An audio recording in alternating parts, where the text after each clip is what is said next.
Hi guys, welcome back to my YouTube channel, and of course it's your boy OG Clint back here to give you some premium content. Today is a movie review, and without much, let's get into it.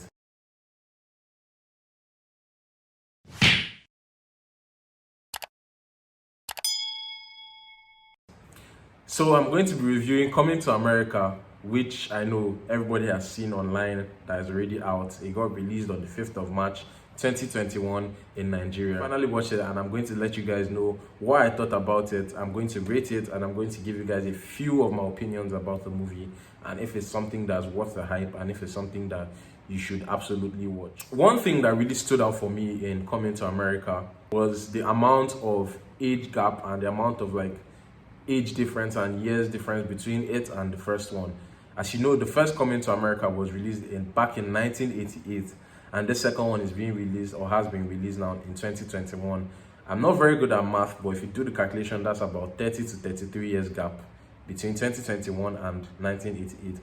So that's a huge amount of gap that has gone through, and it really amazed me how they were able to bring back the old characters, like the same people from the first one that was released, and bring them back now. And it actually gave me like a bit of goosebumps like watching it. Now I don't know if it was planned at the time when they released it in 1988 that they were going to come back at least 30 years later to redo, not to redo, but to like drop a second part of Coming to America. I don't know if they planned it. It didn't seem like they planned it when I watched the first one, but for them to have thought about this and for them to have been able to bring everybody back on set for this movie, that was truly amazing. I don't want to spoil it for you guys because some of you watching this might have not watched the movie, so I'll just try to be as general as possible and not go too in-depth into the movie. So in this movie, they managed to show us that Kama is actually a bitch because, to be honest, in the first one, his father, that's King Akim as he is now in the movie,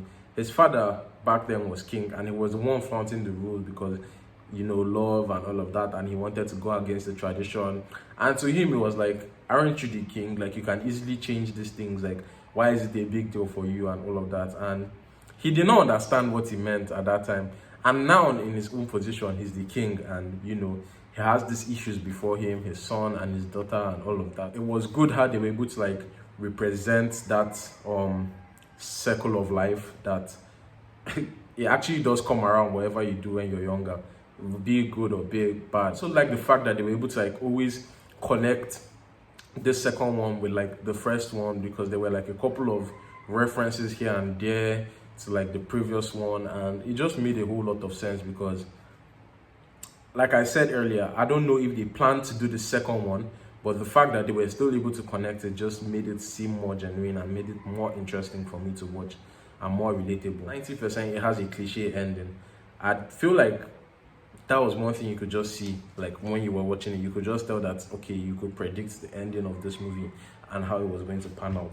But one thing I know is that I don't feel like there was anything extra or there was anything else that they could have done to avoid a cliche ending, because if they had just overdone themselves, it would have just been unnecessary and would have just been uninteresting. So I feel like in as much as it was going to have a cliche ending, the storyline that built up to the cliche ending wasn't that bad at all. If I'm going to criticize this movie, one thing I'm going to criticize about it was the time frame in the movie. That was one thing that really stood out for me. That was one thing that really made me think, what the hell? Yeah, it was that noticeable, because they were given a 1 week time frame, and within 1 week a lot, like I mean a lot, was happening within 1 week in this movie. His son had to be brought back within 1 week. His son had to train to become a prince within 1 week. His son had to, what else? Found the love of his life, apparently, within 1 week. Wanted to get married to her, also within 1 week. A lot of things were just happening within 1 week, and I felt like it did not make sense at that point. Like, they could have just not specified the time frame was 1 week. Maybe they could have said a month. That seems a bit more reasonable. But then to say a week, and then within a week you've trained to become a prince of Zamunda, you've done this, you've done that, you've blah blah blah, you've made so many sacrifices within a week, it did not seem rational to me at all. That was one thing I knew I was going to criticize about the movie. But other than that, I really loved it and I really enjoyed it. When it comes to the hype about the movie, I feel like the hype wasn't really about the movie. It was about the fact that there was going to be a part 2 at least 30 years after the part 1 had dropped, if you get what I mean. Don't get too hyped up about the movie because you might just be a bit disappointed. Not that it's bad, but you might just be a bit disappointed if you go with the hype around it. Another thing I loved about the movie was the inclusion of like a lot of African cultures, a lot of black cultures. Like at some point I saw Senegalese flags, I saw Tanzanian flags, and then the cultures, all those things were added and all of that. It was just brilliant to watch, you know.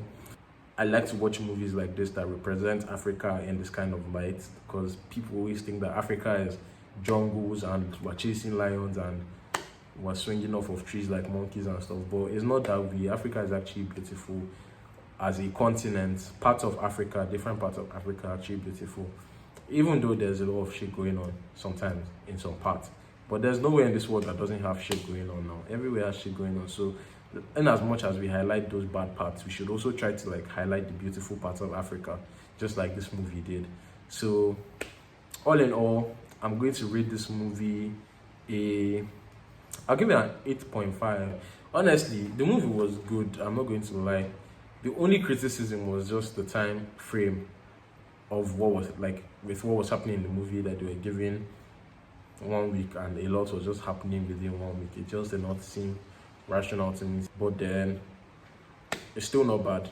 The acting was good, the African cultures, the representation, all those things were nice. So I really loved it. I think it's something that you guys should watch, and I don't feel like the hype is with the movie itself, so don't get distracted. I feel like the hype is with the situation around the movie, the fact that a new one is being released 33 years after the first one was released. So that's where the actual hype is. So if you're thinking, oh, you're going to watch some MCU hyped something or some Endgame kind of hype movie, don't get your hopes too high. Just go and watch it with an open mind. I'm sure you enjoy it. So with that, that's the end of this video, and I hope you guys enjoyed it, and I hope you guys will get to see the movie too. And you can also tell me your thoughts about the movie in the comment section. I'd love to hear what you thought about it if you watched it, and also when you watch it, you can still hit me up on any of my socials, which will be linked in my description. At this point, I'll see you guys later, and keep chilling with OG Clint.